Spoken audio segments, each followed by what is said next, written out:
Здравствуйте, в эфире «Эхо Москвы», программа «Редколлегия». Меня зовут Елена Черкова. В гостях у нас сегодня журналист газеты «Коммерсант» Дарья Кучеренко. Даша, привет. Привет. Давно тебя не было у нас. И главный редактор независимой уральской газеты Ленар Мингазов. Ленар, привет. Добрый день. Давай напомним номер для смс-ок на всякий случай. +7 927 304 10 51. Помнишь еще? Если ночью тебя разбудить. 927 354 10 304 10. Почти. Ну что, мы работаем в прямом эфире. У нас трансляция на Ютубе, на Фейсбуке тоже запущена. Мы, как обычно, начнем с топ-3 новостей наших и наших коллег. Потом обсудим события недели, заголовки, цитаты. Ну и поговорим о том, что еще очень хочется обсудить. Ну, начнем с топа-3. Топ-3 МКСЭТ, наверное, начну с них. Победивший рак уфимец Марсель Имангулов рассказал всю правду о лечении в России. Там есть, кстати, даже видео, можно посмотреть, не только почитать это интервью. Молодой человек, по-моему, если я сейчас правильно помню, у него была 4-я стадия рака, но он в итоге вылечился. Но он в целом критично говорит про Россию или скорее вылечился наоборот? Не в России, так сказать.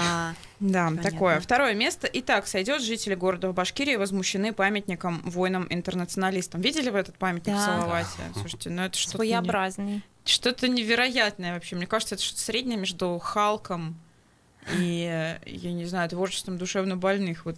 Ну, ужасно памятник, я согласен. Ну, как вот хочется, как от души сделать, да, получается немного... Те фигуры, которые все обсуждают в Уфе, намного, по-моему, симпатичнее выглядят, чем этот памятник. Я вообще, когда первый раз увидела фотографию, я не подумала, что это прям ужасно. Ну, у меня не было таких ощущений. Такое мужественное лицо с чертами Салавата Юлаева. Нет, в этом нет ничего плохого, это просто если меня понимала попросить задачу. такой памятник сделать, примерно такой же я Но потом, конечно, когда я увидела оригинал, точнее, да, с чего была списана эта скульптура, я, конечно, поняла, да. Я просто не очень разбираюсь в этом. Я живу возле парка Якутова, поэтому я когда там хожу, я, в общем, вижу, и мне не нравится. Ну, то есть, вот просто я смотрю, мне не нравится, но я не эксперт, как бы. А тут я посмотрела, такая, думаю, ну, не знаю, может, если бы я там рядом стояла, у меня бы, конечно, другие эмоции были. 3-е место на МКСЭТе про уродов и людей. Сотрудница барбершопа из Уфы оскорбила клиентов в Инстаграме. Да, это достаточно старая история, почему-то она опять попала в топ. Помните, наверное, эту историю? Да. А я на днях ходила тоже только. На этой неделе? Да. Что-то мне казалось, она на той неделе уже была. На этой неделе она. Да, там надо напомнить, наверное, что суть-то в чем была. Барбершоп объявил акцию, что мы вас пострижем. Перед отпуском у меня немножко все с русским плохо стало. А вы заплатите вот ровно столько, сколько вы считаете нужным заплатить. И люди платили там по 50, по 100 рублей, уходили. Ну, естественно, сотрудники барбершопа сказали, что немного, наверное, не на то они рассчитывали. А зачем? Дело, что я не понимаю, какими зачем? словами, да. Нет, зачем ты проводишь эту акцию и ждешь, что тебе будут платить не менее какой-то суммы? Ну, тебе она там говорила. Тебе могли 5 рублей положить. Да. Это могли акция бы вообще на то не и заплатить. рассчитана. Могли бы вообще не заплатить. Мне не понравилось, я странно пошёл, да. устраивать такую акцию и рассчитывать, что люди тебе будут по средней рыночной стоимости платить. Ну, просто не нужно ничего ожидать в таком случае. Но тем не менее. Комсомолка в Уфе, 1-е место, живут затворниками и никому не открывают. Как сложилась судьба уфимской семьи, выигравшей в 2001 году $1 миллион. 2-е место. Дома родителей нет, останусь у вас. Стало известно, кто и где нашел 9-летнего школьника из Уфы. 3-е место. Пропавшего в Башкирии 27-летнего Гамлета Еритяна задержали по подозрению в убийстве. Вот эта новость, кстати, прям следком, я помню, присылал сообщение. Там потрясающий был заголовок в духе о пропавшем жулике писали в СМИ. Что-то вот такое было про этого Гамлета. Там всех имя и удивило. Ну, обычное имя, ничего Гамлет? такого. У тебя много знакомых? Слушай, почему? Почему нет? Классное имя. Мне кажется, я была бы рада, если бы у меня были бы знакомые Гамлеты. Про Уфу. 1-е место. В России изменились правила исчисления трудового стажа для назначения пенсии. Первый раз, по-моему, на моей памяти про Уфу новость на 1-м месте не региональная, а вот такая. Не скандальная такая. Да, 2-е место. В Уфе мужчина зарезал. Как заказывал? Зарезал возлюбленную и бросил ее труп в снег. 14 февраля. И 3-е место. Мэр Сибай раскритиковал жителей города за обращение к Путину. Дальше у меня есть коммерсантовская новость. Коммерсантовские новости. У нас такой скучный топ, я сейчас на фоне всех прочитанных тобой новостей. Я прочитаю, ты прочитаешь. 1-е место в «Коммерсанте» совхоз Алексеевский продал торговый центр. А второе место ФНС подала на банкротство предприятия группы Башмилк. Третье место активы Андрея Смышляева, в том числе 2 турбазы под Уфой. Прямо у вас все так плотненько по экономике и банкротству. Ну, если бы мы свой личный рейтинг составляли, наверное, мы бы и другие материалы включили. Ну, вот это читательские Это топ читателей, что читателям больше всего понравилось, вот, да? Ну, вот они чаще всего заходили на эти. Ну и наш сайт mskUFA.ru. На первом месте аудио. Дмитрий Песков: в Кремле видели обращение жителей Сибая к президенту. Тут нужно пояснить, что Максим Курников, наш бывший шеф-редактор, теперь ежедневно на связь выходит в числе многих других СМИ с Дмитрием Песковым. Он попросил прокомментировать ситуацию, видели ли обращение жителей Сибая, и как вот может прокомментировать Песков, в том числе слова мэра Сибая про козлов и вот эти все другие потрясающие эпитеты, которые он применял. Я думаю, мы эту тему еще обсудим дальше. Вот Песков сказал, что про эти высказывания пока они не в курсе. Второе место, как раз глава Сибая Рустем Авзалов раскритиковал жителей города, которые записали обращение к Владимиру Путину. И третье место: в Уфе появится улица имени доктора Лизы. Вот очень много комментариев было под этой новостью, негативных почему-то. Из разряда: кто это вообще такая, зачем она нам не нужна, что, типа, других людей, что ли, нет. А какая разница, вот жила она в Уфе или не жила она в Уфе? Доктор Лиза, мне кажется, достаточно достойный человек, конечно, чтобы ее именем назвать улицу. Единственное, что эта улица будет где-то она, по-моему, в Миловке будет. В Калининском районе Уфы, где-то на окраине, да, в деревне, вот я, к сожалению, не помню название ее, на С. Самохваловка, что ли. Причем там, обратите внимание, там были другие варианты, более достойные, может быть, Муртаза Рахимов, например, Владимир Путин. То есть люди предлагали, как назвать улицу. Ну, такими именами нельзя называть улицы, где-то очень далеко, за пределами географии. Если зовут Владимир Путин, придется же асфальтировать, ставить. Придется центр Уфы туда переносить. Нет, там не только асфальтированием дело должно завершиться. Администрация города переедет, да, административный центр Уфы там появится. Лена, что у вас в топах? У нас в топ-3 это новость, которая у нас вышла в понедельник, очень такая, большая, серьезная новость. Мы считаем, это 270 жителей забытого поселка под Уфой оказались никому не нужны. Это прям такая необычная история. Поселок раньше принадлежал, там 3 дома стоят в лесу, раньше принадлежали УМПО. Была секретная площадка, у них была секретная территория, никого не пускали. В 90-х годах секретно сняли, эта площадка на УМПО закрылась, и люди остались фактически без адреса. И в 2007 году, непонятно по чьей ошибке, Росреестр переписал этот поселок на Благовещенск, это, по сути, Калининский район Уфы, а их переписали на Благовещенск. И сейчас получается такая коллизия, что в одной семье у мамы один по этому же точно адрес Уфа стоит в прописке, а у детей, которые живут в этой же квартире, адрес стоит Благовещенск. Ничего себе. Да, они приезжают в Благовещенск, им говорят: вы, ребята, извините, вас нет ни в каких базах данных. Вы нам не нужны. Вы нам не нужны, вы вообще никто. Ну и в Уфе, соответственно, то же самое. Да, в Уфу приезжают, им тоже говорят: а у вас же прописка Благовещенск. Это же давно уже такая ситуация, да? Ну, ситуация эта была в прошлом году, она начиналась еще весной в прошлом году, но тогда почему-то как-то заглохло. Была создана при старом еще руководстве республики рабочая группа, которая должна была разобраться с этой проблемой, но они не разобрались. Принять единственное верное правильное решение. Но они не разобрались. Сейчас хотел поблагодарить УМПО они очень быстро разобрались, ответили нам, не стали тянуть в этом вопросе. Что они говорят? Эти дома принадлежат УМПО, и УМПО говорит, что в ближайшее какое-то время мы все-таки решим вопрос уже окончательно. Либо они Благовещенск, либо они Уфа. Ленар, а когда сняли гриф секретности? В 90-х годах. Подожди, то есть все это время люди живут никому не нужны? Там причем там нету. Или там, недавно их прикрепили к Благовещенску? Они до 2007 года были Уфа, Калининский район. А в 2007 году Благовещенск? А в 2007 году их прикрепили к Благовещенску. Мне кажется, УМПО немножко лицемерит, все это время. Все это время никто ничего не делал, пока журналисты... Они же не могли не знать об этом все эти годы. А как вы узнали, если не секрет? Нам позвонили жители этого поселка, сказали, да, вот вы пишите, вот у нас такая проблема. Причем там настолько интересно, ты отъезжаешь буквально 14 километров от Уфы, там нет ни фельдшера, ни магазина, ни почты, даже сотовая связь не работает. А они бывшие сотрудники УМПО? Да. А как объяснили это? Почему так произошло? Мы докопались, мы, допустим, позвонили в ФМС, ФМС начала регистрировать их по другому адресу. ФМС говорит: мы ни при чем, нам Росреестр начал регистрировать. Не там полоску, что ли, провел на карте? Да, то есть Росреестр, говорит, регистрирует их дома, квартиру при покупке и продаже уже в Благовещенске, идите в Росреестр. Пришли в Росреестр, Росреестр говорит: мы ничего не знаем, вот была Росинвентаризация, есть такая контора, которая, когда в 2007 году УМПО приватизировала эти дома, по непонятному по чему-то велению какой-то начальник взял и приписал их Благовещенскую. Вот, а люди-то чего молчали так долго? Люди не молчали, людей не слышит никто, они обращаются куда-то везде, им говорят, у них же нет адреса, понимаете? Они звонят, пишут в прокуратуру, а вы, говорит, чьи? Мы, говорит, уфимские. Вы не уфимские, пишите Благовещенскую. Они идут в Благовещенскую прокуратуру, там говорят, а вы что к нам идете? Вы вообще уфимские, идите в Уфимскую. То есть проблема в том, что у людей нет адреса, и они не могут ничего фактически. Единственное, сейчас Калининский район, конечно, идет навстречу, и в школу принимает, и в больницу, обслуживает. Но у них там инфраструктуры никакой, да? Нет, просто 3 трехэтажных дома, многоквартирных стоят.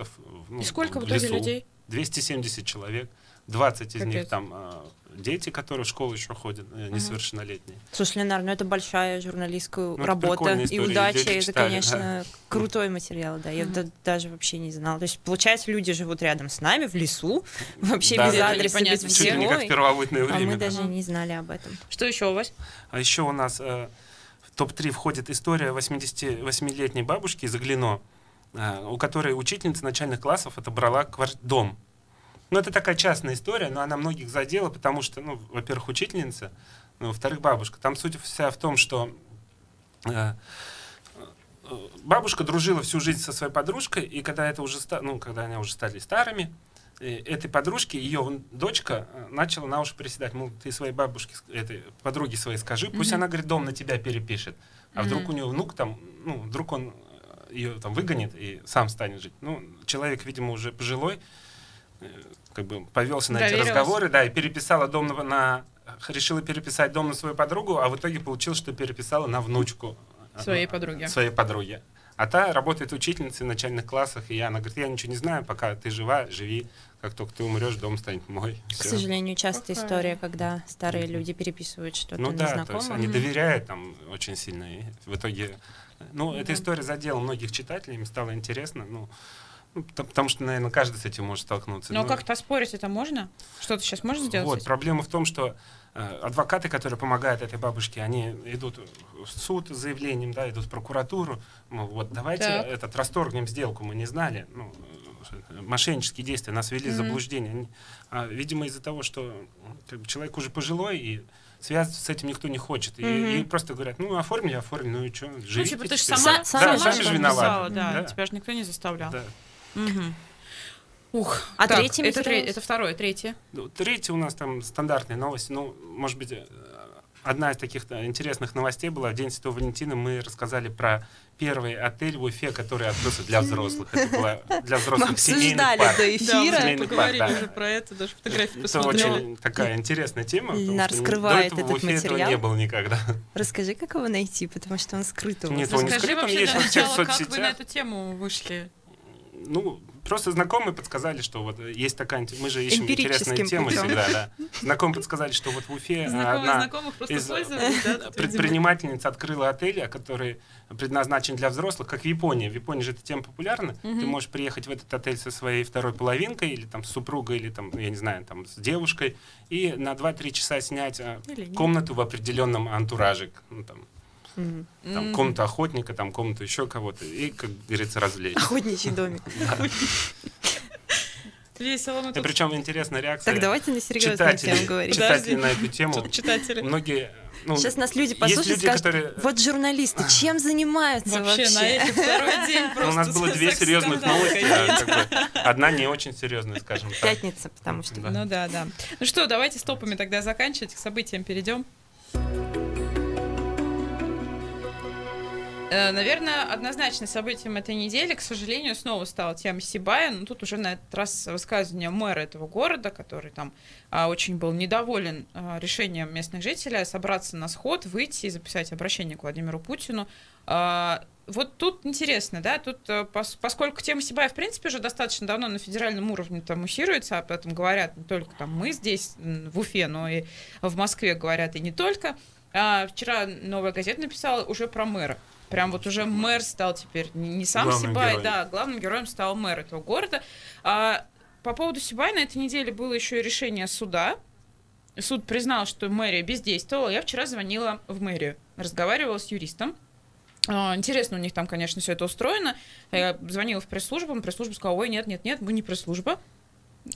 Как это так вообще получается, интересно. Вот звоните юристам. Но юристы хотя бы вот пошли мне навстречу, уже за то спасибо. Они начали рассказывать о том, что вообще все было совершенно не так, как говорит суд. Вот суд говорит, что мы никого не информировали, а мы вообще-то информировали. Но это не суд говорит, это прокуратура говорит. Это прокуратура говорит, да, и суд признает, что они якобы не информировали. Там вообще, по словам юриста, история вот так развивалась.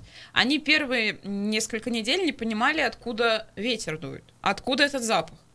И у них было как минимум 3 варианта. Это был вот этот завод буровых установок, который они приостановили деятельность, потом, по-моему, он снова начал работать и снова приостановили его деятельность. А второй вариант был... реагентов. Да, реагентов. Второй вариант как раз это был карьер. И третий вариант они рассматривали тление торфяников. Я понимаю, мне кажется, это бред, вот то, что в ноябре ты сейчас говоришь, потому горят. Что, ну, съезди карьеру, понюхай, чем пахнет, съезди, где у тебя торфяники, понюхай, и съезди на завод. Вот. Если у тебя и там пахнет, значит, у тебя проблема, у тебя 3 источника запаха. Это дальше, по словам мэрии Сибая. Они достаточно долгое время пытались понять, откуда, собственно, из этих 3 точек-то запах идет. Сидели в администрации, наверное, пытались собрали комиссию, собрали городскую комиссию, чтобы у них коллективным был, понимаешь, чтобы вот не один человек нюхал, а вот прям целой коллегией. В итоге определили, 11 декабря, она сказала, эта комиссия собралась, то есть как раз вот в эти дни, когда уже максимальная там допустимая концентрация была этого запаха, да, и максимальное количество жалоб в соцсетях, и в СМИ уже об этом начали говорить, у них собралась там комиссия. И юрист, очень милая женщина, она мне рассказывала, что они тут начали и по телевидению местному рассказывать о том, что происходит, и на радио. Подождите, но стоит напомнить, у них не было кстати, да, в этот момент я тоже думаю, погоди-ка, так у вас же вещания не было, у вас же лицензия закончилась, и пока туда Хабиров не приехал и там не разнес всех, да, у вас там лицензии не появилось бы. Только после него, это уже когда был? В середине января было, да. 15-16 то приехал. Но, тем не менее, она мне рассказывала, что у них сразу информирование шло и на радио, и на телевидении, и в газетах, и в соцсетях, и вообще мы все делали. Вот зря нас так вот ругают. И, в общем, они сейчас готовят документы, подают апелляцию в Верховный суд, будут обжаловать это решение суда. Что она даст, правда, не понимаю. Ну, я, как человек, который писал эту новость про бездействие властей администрации, Сибая, хочу обратить внимание на 2 вещи. Первое — это то, что все СМИ почему-то написали, что мэрия будет обжаловать, хотя и никто не написал про то, что ее бездействие признано незаконным. Ну, то есть в государственных СМИ, насколько я видела, все заголовки были, что мэрия будет обжаловать, хотя как бы вот новость, она только-только была, потому что решение было принято судом 6 февраля, но вот мотивировочная часть с объяснением... Была, да. Что и как была опубликована позже. И вот я по этому решению суда и писала материал для «Коммерсанта», и у прокуратуры иная версия, чем у администрации. Прокуратура, я напомню, подавала иск к администрации. А они говорят, что в декабре, когда уже были десятки жалоб от жителей, у администрации были сведения о превышении предельно допустимой концентрации. То есть они знали, что в городе превышено ПДК в несколько раз, и не оповещали жителей об этом. И что они начали делать это намного позже. И в суде были допрошены 2 женщины, их имена суд не раскрывает, 2 в качестве свидетельниц, 2 местные жительницы, да, одна из них живет возле карьера, вторая нет. И они обе сказали, что почувствовали...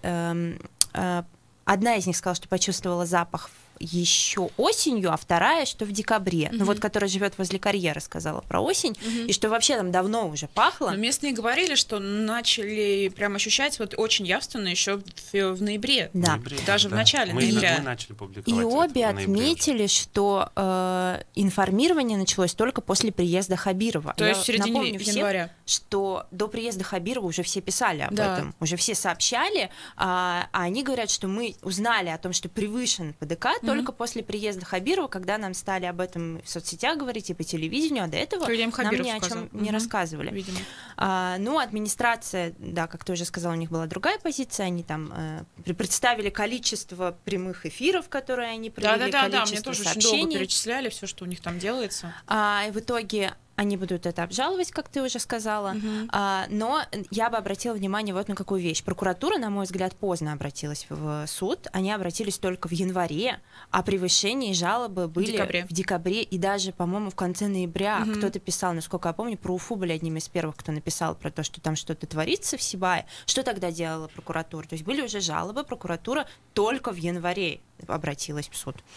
Вот на это. Ну, по сути, там все как раз-таки началось, все вот более-менее, да, в январе, когда Хабиров приехал первый раз, когда он там походил, посмотрел, что происходит, всех там поругал, на всех накричал, всем сказал, что все должны работать, мэру запретил из города уезжать, и тогда все как раз и зашевелились. Мне кажется, нам стоит обсудить еще тему Сибая после рекламы, после новостей. Да, у нас есть еще прям буквально время. Мне просто там очень много интересных Давай вещей. Давай я напомню, кто у нас сегодня в гостях, что у нас сегодня в гостях Даша Кучеренко, журналист газеты «Коммерсант Уфа», главный редактор независимой уральской газеты Ленар Мингазов. Мы уйдем сейчас на новости, после вернемся и продолжим.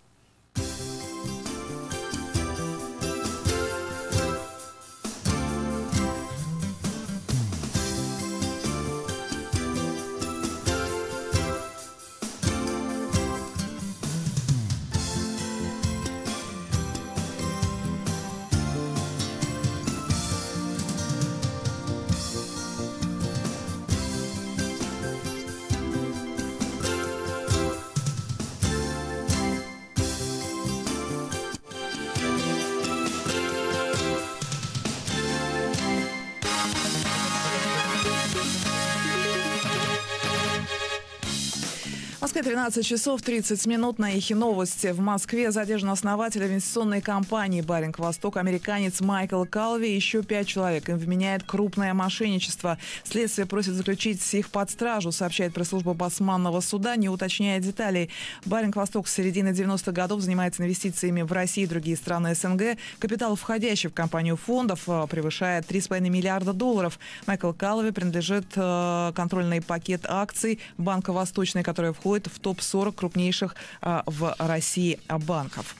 Столичные полицейские предъявили обвинение по делу о поджоге офиса «Единой России». Год назад аспиранту МГУ Азату Мифтахову, об этом сообщила адвокат Светлана Сидоркина. В интервью ТАСС она напомнила, что ее подзащитная вину не признает. Ранее суд санкционировал арест Мифтахова на месяц.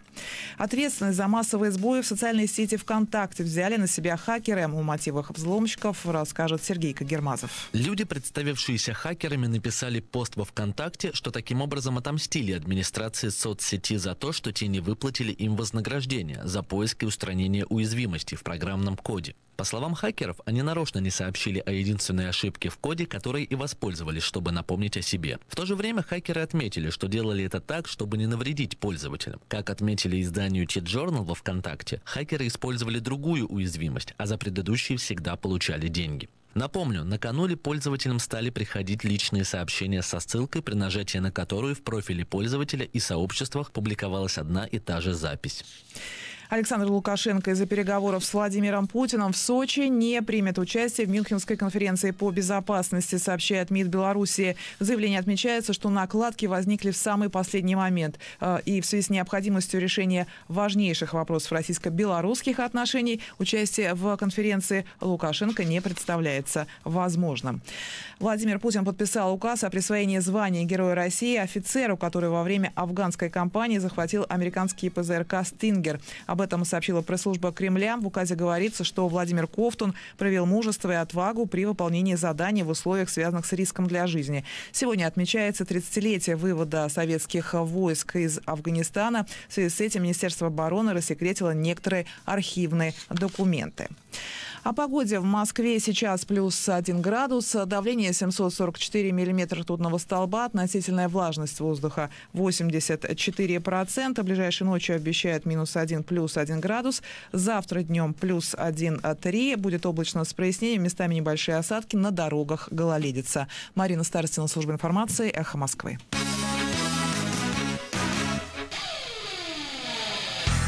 Такого в Уфе еще не было. Функциональный тренинг eCycle, клубный звук и свет, датчики активности и продвинутые тренеры. Мы позаботились обо всем. Вам нужно позаботиться только о собственном теле. GetBet. Фитнес-студия нового формата. Узнай больше и получи 2 бесплатные тренировки на getbet.ru. 18+. Благотворительный фонд «Изгелек» обращается к неравнодушным слушателям «Эхо Москвы» в Уфе. 4 года назад Яна Ямалединова из Уфы сломала позвоночник, упав с большой высоты. Сейчас девушка борется за шанс снова встать на ноги и проходит усиленную реабилитацию. Стоимость курса лечения для Яны – почти 100 тысяч рублей. Помочь просто. Пришлите СМС на номер 3443 с текстом «Изгелек пробел сумма пожертвования». Сумма может быть любой. Спасибо за помощь. Более подробную информацию вы можете найти на сайте благотворительного фонда «Изгелек». По понедельникам в студии «Эхо Москвы» в Уфе подводить итоги прошедшей недели будет Азамат Саитов и его гости. Каждый понедельник вместо программы «Персонально ваш» слушайте программу «Послесловие» с Азаматом Саитовым после 15 часов.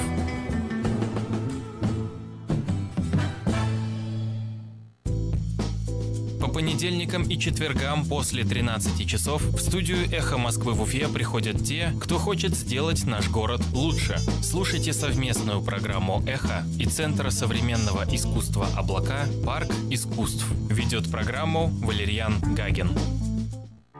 Телефон рекламной службы «Эхо Москвы» в Уфе 216 35 99. Будет реклама, будет и эхо. На то мы и партнеры.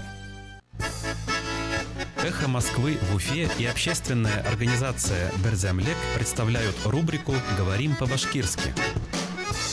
Ягненок. Харык бересе. Ягнята-близнецы. Игедек харык берестере. Ягнята-близнецы. Игедек харык берестере. В Уфе родились ягнята-близнецы. Үфүле игед харык берестере туган. В Уфе родились ягнята-близнецы. Үфүле игед харык берестере туган. «Эхо Москвы» в Уфе и общественная организация «Берземлек» представляют рубрику «Говорим по-башкирски». Радиостанция «Эхо Москвы» в Уфе представляет программу «Редколлегия». Главные новости из жизни республики разбирают и анализируют журналисты и редакторы уфимских СМИ. Продолжаем редколлегию. У нас в гостях сегодня журналист газеты «Коммерсант» Дарья Кучеренко и главный редактор независимой уральской газеты Ленар Мингазов. Мы с вами остановились на теме Сибая. Давайте, наверное, все-таки мы ее продолжим. Ты в перерыве что-то хотел сказать про Пескова. Ну, я хотел сказать, что это новость недели. Ну, вот это то, что Песков прокомментировал ситуацию в Сибае. И мы считаем, ну, наша редакция в лице меня и моих коллег, мы считаем, что это, ну, как бы можно сказать, это новость недели на самом деле. Потому что сама неделя, если судить по новостям, была не такая насыщенная, а вот этот комментарий Пескова, ну, это да. Ну, еще и Навальный прокомментировал эту ситуацию. Навального там вышел такой ролик, в числе прочего, да, он говорил про Сибай, он, конечно, очень жестко прошелся и по радио Хабирову, там всячески его называл интересными словами, уж повторять там не будем. Такими же, как мэр Сибая называл. Нет, ну не такими же, там просто Навальный опять намекал на все вот эти истории с подтасовкой выборов, вот старые. Ну, очень достаточно жестко, да. Я, кстати, позвонила. Я понимаю, что, конечно, сейчас Ради Хабиров находится в Сочи, ему не до Навального, скорее всего, не до Сибаева в данный конкретный момент. Я позвонила в пресс-службу, попросила как-нибудь прокомментировать слова Алексея Навального. Мне обещали, что уточнят, видел ли Ради Хабиров это видео и вообще есть ли ему что сказать. Но вот пока ответа никакого нет. Все жду, когда будут уточнять. У меня пара соображений, если можно, по поводу информационной кампании вокруг Сибаева. Вообще это очень интересно. Мне кажется, что мы давно такого не видели. Я имею в виду, конечно, не трагедия, это очень интересно, да, не то, что там происходит, что там люди мучаются, как власти пытаются спасти свой имидж в этой истории. И мне кажется, что пока этого у них не удается, этого им не удается, потому что очевидно, что мэр Сибая говорит слова «экскремент» и «козел» стоит на моей площади, не просто потому, что ему так захотелось сказать, а потому что ему разрешили такие вещи сказать. То есть у него добро на то, как вести себя. Он включил такого мужика, который тут я барин-хозяин, и что это тут на моей земле. Понятно, что ему это можно говорить еще и потому, что если в Москве узнали про обращение жителей Сибая, то это значит, что они спросят у Радия Хабирова, что у тебя происходит в республике, почему у тебя вообще люди там нам обращение вынуждены записывать. А Радий Хабиров спросит с мэра, а что это там у тебя происходит, что у тебя какие-то люди на центральную площадь выходят, что-то записывают. Ну и, соответственно, как умеют, пытаются с этим бороться. Но это все имеет обратный эффект, и это все как-то начало нарастать, как снежный ком, потому что появилась какая-то петиция депутатов Горсовета Сибая по поводу московских каких-то политтехнологов, которые организуют эти сходы. Потом, значит, сегодня мы смотрели в редакции еще одну встречу мэра Сибая с жителями, и там женщин, они обсуждали вообще не смог, а состояние в городе инфраструктуры, и две женщины попытались задать вопросы про смог, и он сказал, вы из другого района, поэтому с вами встреча у нас на следующей неделе, поэтому вообще молчите про экологическую ситуацию. И мне кажется, что это вообще в корне неверно, вот по такой информационный подход пытаться заглушить это все словами, что на самом деле у нас все там хорошо, мы контролируем ситуацию, и жители не мучаются, потому что люди все равно будут возмущаться. Даже если вы действительно все делаете, что должны делать, люди все равно устали ждать. Людям тяжело. Конечно, они будут жаловаться. И самое ужасное, что может быть в этой ситуации, это зарядить там, не знаю, госсми и какую-то фабрику троллей на то, чтобы писать, вы знаете, у нас все хорошо. Вчера видела, что редактор «Комсомольской правды» Ильдар Ахмадеев написал, обратите внимание, кто пишет комментарии в соцсетях мэру Сибая. А там комментарии из разряда «Вы такой молодец, спасибо, что вы все это делаете, мы бы без вас вообще не смогли». Это все фейки. Ну, то есть это просто какие-то тролли, которые зарегистрированы там в массовом количестве, и это, мне кажется, что это неправильно. Вот пришел новый глава, и первые его шаги — это попытка заткнуть всем рты. Нужно просто было отпустить эту ситуацию, я думаю, и заниматься реально устранением проблемы, а не борьбой с ветряными мельницами. Ну да, мне кажется, его реакцию еще на... Что это все сыграет не очень хорошо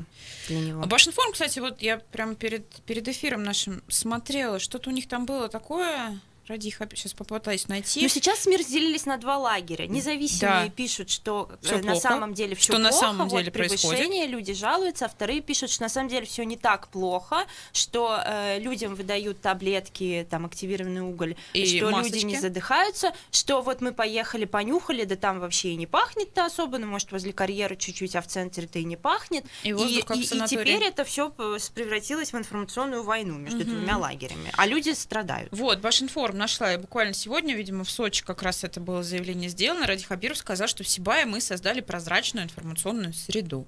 Вот так вот. У него все прозрачно. И тем временем, да, какой воздух, такая среда. Ага. А тем временем уполномоченный по правам человека Башкирии Рим Каюмов поедет в Сибай и будет там проводить прием граждан. Еще и вот это будет теперь. Что, с Сибаем есть еще что добавить? Нет, у меня ничего нет. Давайте тогда перейдем, наверное, к другой теме. У нас тут суды продолжаются над Александром Филипповым. Даш, я знаю, что ты регулярный посетитель этих процессов. Расскажи, пожалуйста, вообще, что происходит с начала этого года, какой это уже процесс по счету, какое заседание, как там все происходит, что ты там видишь? А я не помню, какое заседание по счету в этом году. Второе или третье, да, ну, вот, да. Второе или третье. Но процесс начался в прошлом году. Александра Филиппова, бывшего вице-мэра Уфы, и его коллегу, бывшего начальника управления капстроительства, обвиняют в превышении должностных полномочий. Следствие считает, что они неправильно потратили бюджетные деньги, они выделили участки в Уфе застройщикам, и на этих участках были аварийные ветхие дома, и вот по версии следствия застройщики должны были эти дома снести и расселить за свой счет, а чиновники взяли и потратили на это бюджетные деньги. И таким образом, как бы застройщики вроде не исполнили свои обязательства, деньги потрачены, и городу нанесен ущерб в 1 миллиард рублей. Бюджету города, да. Ну, не только города, и федеральному бюджету тоже, потому что там были деньги 3 уровней. Вот. Сейчас в суде идет допрос свидетелей. Он продлится очень долго. Вот для тех, кто не очень понимает процесс уголовного судопроизводства, а понимают его немногие, и это абсолютно нормально, такие дела рассматриваются всегда очень долго. То есть не стоит рассчитывать, что приговор там будет скоро, потому что в конце вообще года только будет.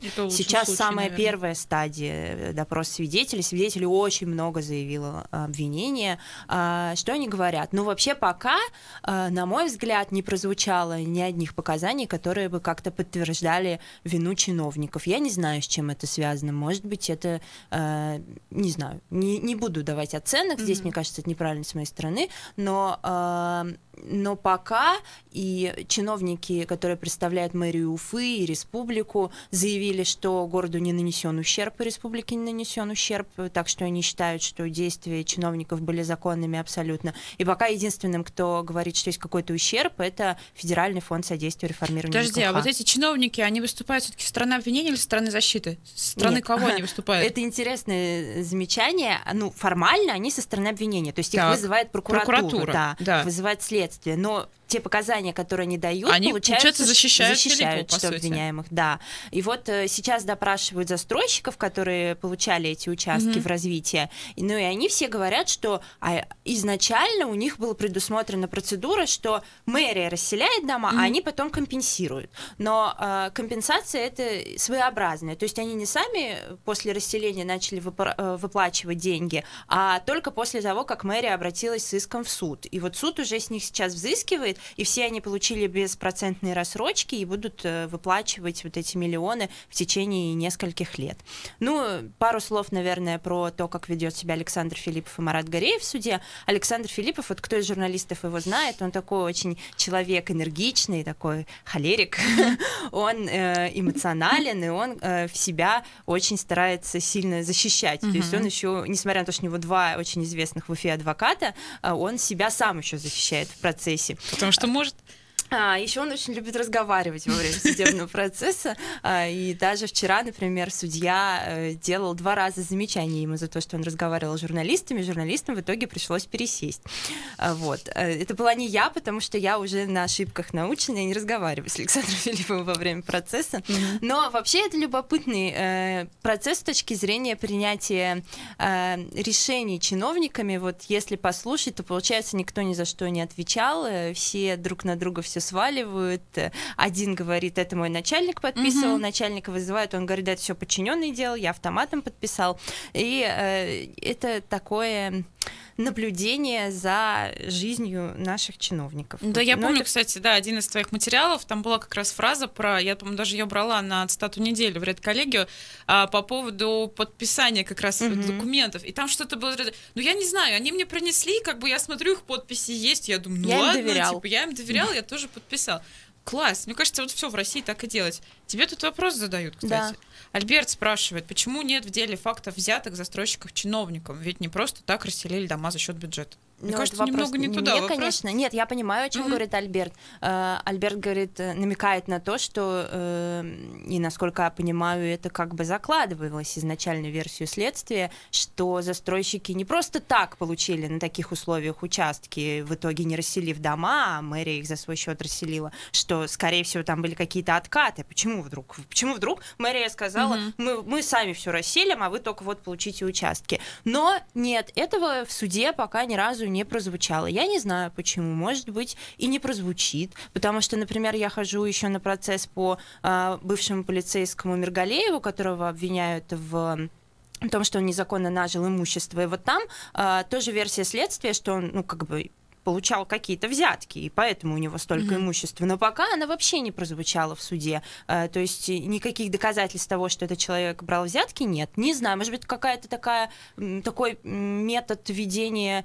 процесса у правоохранительных органов, а может быть, это будет дальше, когда мы будем изучать, там не мы, а суд будет изучать доказательства. Другие обстоятельства. И в прениях, да? Может быть, это будет. Не знаю. Пока этого нет. Слушай, а вот эти истории про прокуроров, которым якобы тоже деньги заносились, там 10 миллионов, 5,5 миллионов, эти истории как-то Там пока следствие идет, оно продлено, насколько я помню, то ли до 10 марта. То есть в этих процессах, которые сейчас идут по Филиппову, вот об этом пока не говорится? Нет, это совершенно разные процессы. Я понимаю, почему ты их связываешь, потому что якобы Александр Филиппов давал взятку за закрытие этого уголовного дела, но это не звучит. Это, я думаю, что будет... Еще пока там идет расследование, и я думаю, что и не может, наверное, пока что звучать.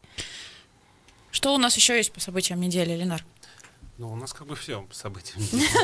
Слушайте, давайте тогда обсудим вот такое событие недели. Вот это Общественная палата Уфы, которая у нас тут организовывается. Она до конца февраля еще будет создаваться. Опубликовали список членов этой общественной палаты.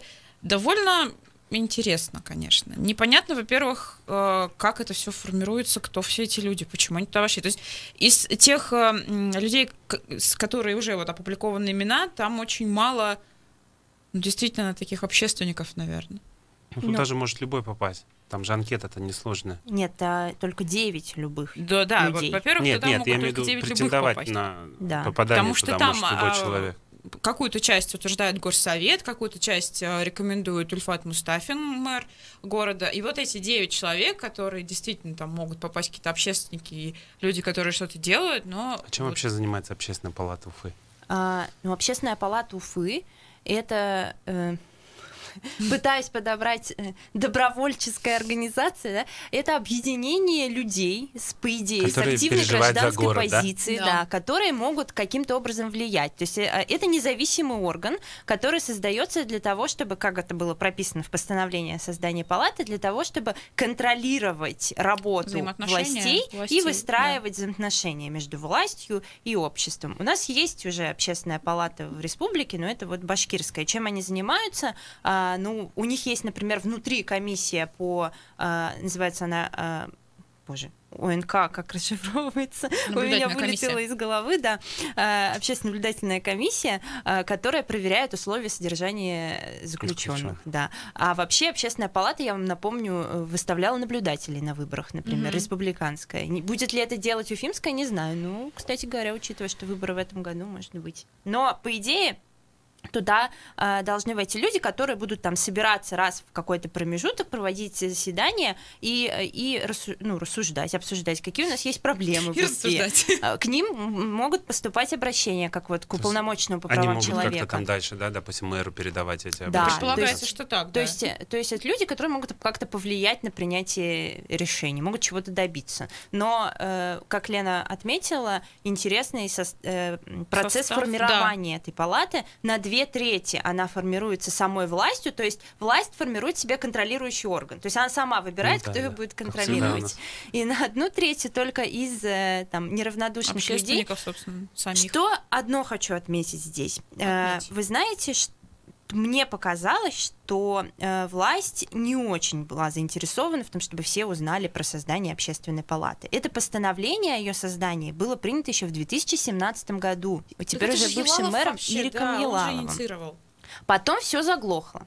А потом просто вот мы узнали там из своих источников, что формируется общественная палата. И позвонили вице-мэру, который за это отвечает. Он нам рассказал про состав формирования.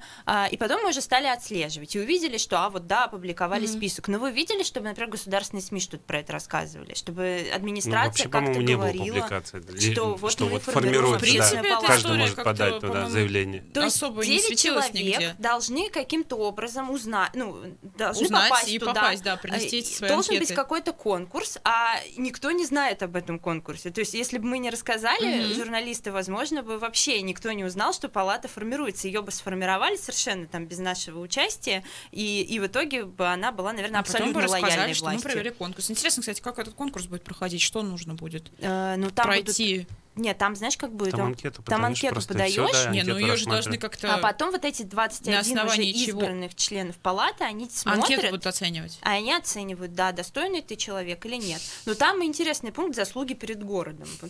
Если у тебя нет заслуг... Что ты сделала, чтобы заслужить? Но это очень хорошо. Я считаю, что очень хорошо, что вот все журналисты эту идею, тему подхватили, что ее осветили и стали обсуждать в социальных сетях, потому что сейчас уже действительно активные активные люди, действительно активные горожане. Я вижу, начали подавать анкеты, и мне кажется, что это шанс, что хотя бы кто-то туда попадет действительно с гражданской позиции, а не просто, тут вопрос в том, директор предприятия. Они-то могут и попасть, только насколько это будет эффективная вообще работающая вещь.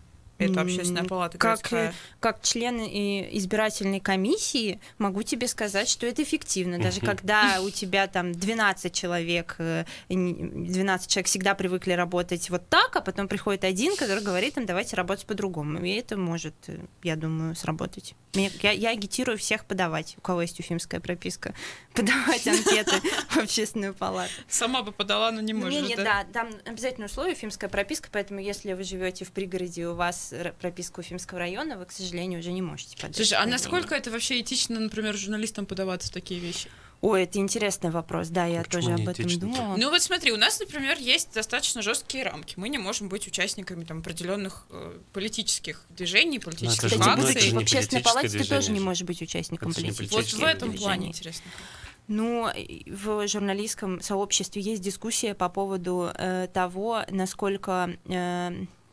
Какое там слово было? Этично, да. Насколько этично быть членом общественной наблюдательной комиссии по тюрьмам и журналистам. То есть у тебя, получается, есть доступ к заключенным, которого нет у других журналистов. И ты можешь этим, например, воспользоваться и пойти какого-то, я не знаю, вот Олега Горбунова посадили в СИЗО, да, бывшего первого заместителя прокурора, а ты пошел как член УНК и взял у него интервью. То есть насколько... И вот здесь есть спор. Можно ли этим воспользоваться или нет? То есть человек не ждет, что к нему придет журналист, он ждет, что к нему придет, по сути, правозащитник. Нет, ты же с этим человеком, ты же с ним согласуешь. Да, то есть здесь вот а есть можно я у вас такие возьму нюансы. интервью, буду это пулять? Если он говорит, можно, но почему бы нет? Это быть. наоборот такая, как тебе сказать, журналистская удача. Давай мы фишка. тебя в общественную палату сошлем. Нет, у меня не очень активная гражданская позиция. У меня пассивная гражданская позиция. В отношении города мы делаем так, что у меня позиция такая, мы находим конкретных людей, которым нужна помощь СМИ, не конкретно там городу, там, да, снег надо убрать или еще что-то. Этим есть люди, которые... А мы находим людей, которым нужна помощь СМИ, и помогаем этим людям. И через нас, ну, как бы... Так у тебя еще больше инструментов для помощи откроется. Смотри, не соглашается. Ну что, давайте, наверное, заканчивать будем, что ли, с обсуждением событий недели, или есть еще что добавить? Да, нет. В принципе, нет. Нет ничего добавить. Тогда к заголовкам. У меня два заголовка на этой неделе. Один коммерсантовский, это заголовок «Сделал, что смог», как раз материал про события в Сибае. Второй, я заранее прошу прощения. Что-то стыдное, что ли? Ну, там, знаешь, мы продолжаем, видимо, тему секса. В День Святого Валентина сколько стоят анализы на инфекции, передающиеся половым путем в Уфе? Это заголовок с Уфа Сити Ньюс. Тут, конечно, аббревиатура стоит, вот это ИППП, но пришлось расшифровать. Хороший материал ко Дню Святого Валентина, знаете ли. Там только прям подробно, со списком адресов, куда пойти, где, на что можно сдать эти анализы. Чудесно. Я как двоечник, который не подготовился, на самом деле у меня нет заголовка, но сейчас я вспомнила, что есть один заголовок, на который я обратила внимание и объясню почему. На ПроУФУ вышел материал, который называется «Знал ли прокурор Башкирии Андрей Назаров о коррупции своих подчиненных?» В конце вопросительный знак. Я терпеть не могу заголовки с вопросительными знаками, но все журналисты знают почему, потому что, ну, как будто бы ты вообще-то сомневаешься, да, и в общем... Стоит ли вообще доверять тому, что дальше написано? При этом это хитрый ход, потому что ты не утверждаешь, а просто как бы задаешь вопрос, можешь написать все, что угодно. ПроУФУ любит такие заголовки, я, как человек, работающий в ПроУФУ, знаю это хорошо, но это тот случай, когда этот заголовок меня не смутил. Вот, потому что содержание, оно оправдывает и этот заголовок. Рекомендую почитать здесь как раз про вот те громкие уголовные дела, о которых Лена уже упоминала, про прокуроров. Здесь речь идет про прокурора Гарифуллина, который сейчас находится под арестом, и про то, что, возможно, он еще причастен к одному коррупционному скандалу, якобы он посодействовал закрытию уголовного дела в отношении одного выходца из Чеченской Республики, который был замешан в драке. Вот это материал Рамиля Рахматова, я знаю, что у него действительно были очень хорошие источники и очень хорошие инсайды по этому делу, поэтому это, ну, насколько я знаю, это проверенная информация, вот рекомендую почитать. Ленар, у тебя что с заголовками? Заголовок, который привлек внимание, ну, новость сама такая забавная по себе была. вчера или позавчера была новость о том, что житель Уфы разводил голубей, прикрывал все это голубями, прикрывал продажу наркотиков. И был такой заголовок, что там любил голубей и наркотики. А я, кстати, не поняла. Доставка. А как он прикрывал голубями? Что произошло? Он в голубятне, что ли? Ну, видимо, да. Но его поймали, судя по релизу МВД, его поймали так, что открыли багажник, у него там клетка с голубями. Он говорит, ну ничего, вот я же голубей вожу. Ну, а когда начали там раскрывать в клетке, там нашли 2 килограмма марихуаны. Это в клетке была марихуана? Ну, я так понял, в клетке. Клетка с двойным дном, что ли? Я, когда прочитала, помню, заголовок релиза, подумала, что он сейчас будет что-нибудь про конопляные зерна, которыми он кормит голубей, но все оказалось проще. Слушайте, ну МВД иногда такие релизы присылают. Жизнь подкидывает. Я прям записываю, на самом деле, некоторые. А сегодня у них была история тоже смешная. Парень потерял паспорт, а потом пошел восстанавливать паспорт, у него не было... Пошел покупать пиво, ему сказали, нет, мы тебе пиво не продадим, потому что у тебя нет паспорта. Он пошел восстанавливать паспорт, ему говорят, штраф 3000 рублей. Он говорит, ну у него нет таких денег. Он, видимо, частично где-то нашел, заплатил, но чтобы как-то компенсировать, пошел и написал заявление в полицию, что он потерял паспорт. Мы журналисты, люди циничные, нам смешно. А у человека беда, ему пиво не продали без паспорта. Да, придумал целую эпопею. Давайте к цитатам недели перейдем, успеем их, наверное. Есть цитатки? Ну, у меня вот цитата мэра Сибая, который тоже сказал. Цитата мэра Сибая. Безусловно, победитель. Да. Ну вот давайте я, наверное, не знаю, насколько тот кусок из речи мэра Сибая я выбрала. Я взяла вот это. Митинг в выходной. Это было вообще неправильно. Нельзя делать митинги в выходной. А про экскременты не будешь читать? Про экскременты я уж не стану читать, конечно. То есть и так все слышали, мне кажется, мы еще и в эфире я сейчас запускали. Вот увидела новость, что он извинился уже перед жителями, да, сейчас появилась. Ну, слава богу, хоть так. На этой приятной ноте. Да, мы будем заканчивать наш эфир. Ребят, спасибо большое, что пришли. Я напомню, что в гостях у нас сегодня был журналист газеты «Коммерсант Уфа» Дарья Кучеренко и главный редактор независимой уральской газеты Ленар Мингазов. Пока. Пока. Пока. Никакого секрета.